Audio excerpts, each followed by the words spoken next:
Donald Trump keeps saying that the United States needs Greenland for security reason. Do you think Greenland is also at risk? Yeah, 2 weeks ago I would have said no, that this is just sort of bluster from the administration, but now I'm really not so sure. It's not clear the Europeans have the will or desire or ability to militarily contest that. And again, it's one of those things where the U.S. already has bases in Greenland, where our NATO allies permit and even welcome U.S. military personnel stationed in the country. So it really is perplexing to me that the U.S. wants to add it to their map. It's incredibly strange. It doesn't make any sense, or it only makes sense again as sort of a bizarrely personal whim of the president. So again, 2 weeks ago I would have said absolutely not, but now anything's on the table. But again, you ask yourself, will it achieve any kind of major strategic objective? Not really. But do you remember when just in 2025, maybe there was spring or beginning of summer, when Trump said that he is not excluding the idea of taking Greenland by force? And as you said, 2 weeks ago, I would think no, Trump wouldn't do that. And after 3rd of January, I'm wow, because obviously people in Greenland, they're not eager to join the United States. Mm-hmm.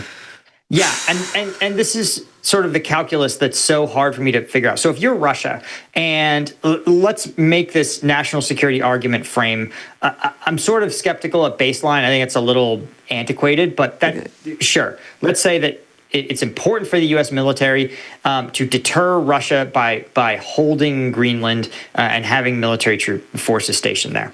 Well, if you're Russia, currently there are U.S. military forces stationed in Greenland. And if the U.S. wants to position additional forces there, certainly our NATO allies have shown repeatedly that they're totally open to it. We had a bunch of bases there in the Cold War. They would happily let us reopen them. And during the Cold War, our tight alliance with NATO told Russia that, hey, not only is Greenland protected by the United States military, but also by the Danish military and, in effect, by the UK, France, right, all NATO members. And so by annexing Greenland, you really are going to have the same basic opportunities to station military forces in Greenland that you already have, but instead of having a airtight alliance that stands together to deter Russia, you're telling Russia, hey, actually, Greenland is now only protected by the United States and that NATO allies have no plans on showing up to assist in the event of Russian aggression.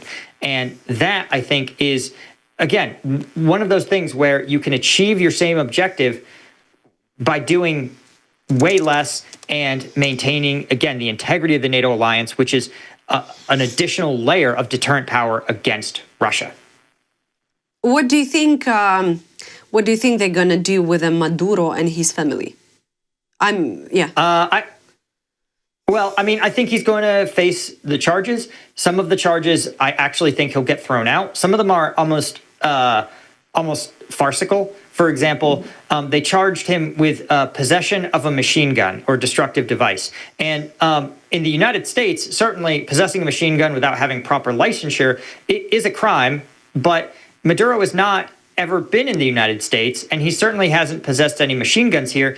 The charge seems to stem from the fact that he's the head of the Venezuelan armed forces. So the idea that you can be charged in U.S. court for holding a machine gun while the head of a foreign, being the commander-in-chief of another country's armed force is kind of absurd. And I actually will be shocked if that goes forward.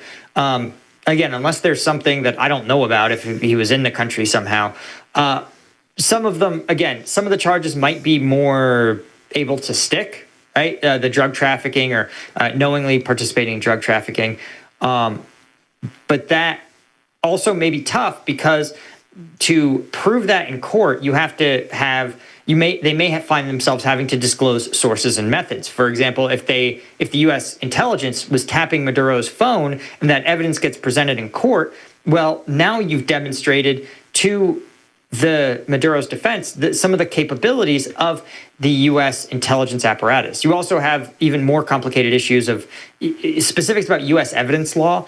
I mean, this administration has had far easier charges get tossed in federal court. They actually have done an unbelievably poor job of prosecuting cases. For example, there was a protester who was on camera throwing a Subway sandwich at a Border Patrol agent on camera, known by name, but the administration so bungled the whole investigation that that guy ended up walking. So if you can't prosecute a sandwich thrower successfully who did it on camera in front of a literal sworn law enforcement agent, I think they may actually have a tougher time prosecuting a head of a foreign government, especially without having to out their U.S. intelligence apparatus capabilities. And who is currently running Venezuela? The vice president, the designated successor to Maduro. Yeah. Yeah, and I've heard that Trump was also threatening her that she has to collaborate, otherwise she will be in New York captured, as well as Maduro.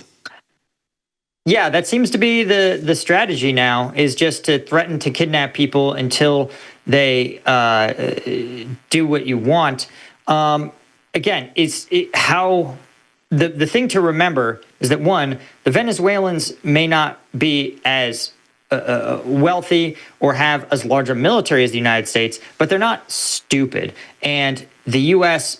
showed the Venezuelans at least one way that we can capture a world leader and extradite them to New York. But the Venezuelans are going to learn. So the next time, again, they're going to patch the holes in their defenses. They're going to make things a little tougher. They're going to be a little bit more difficult to track. And if that's the plan by the administration, to simply do a kidnapping operation against every leader until they find someone willing to do the U.S.'s bidding, you may not be able to go back to the well again and again and again and again.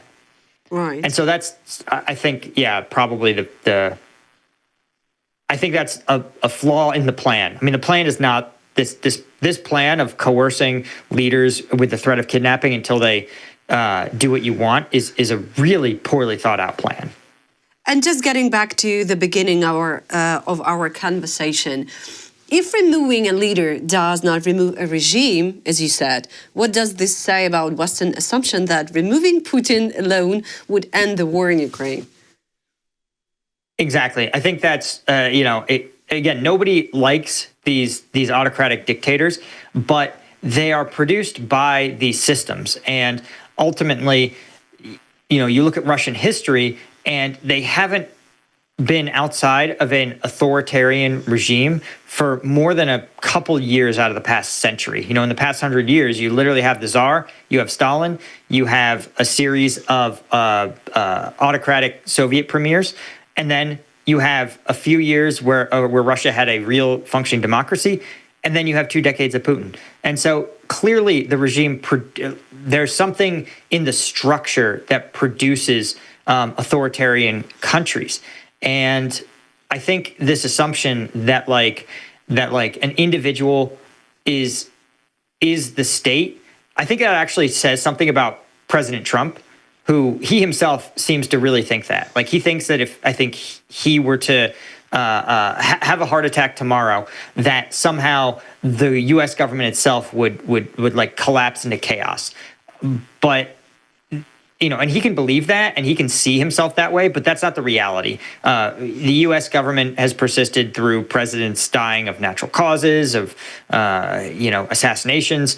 It's a very, very clear succession, and I think this assumption that governments are unstable or held together by a single strong man is kind of a farce. Even in Iraq, right, we took out Saddam, but we also disbanded the Iraqi army. We banned every member of the Ba'athist Party from serving in government.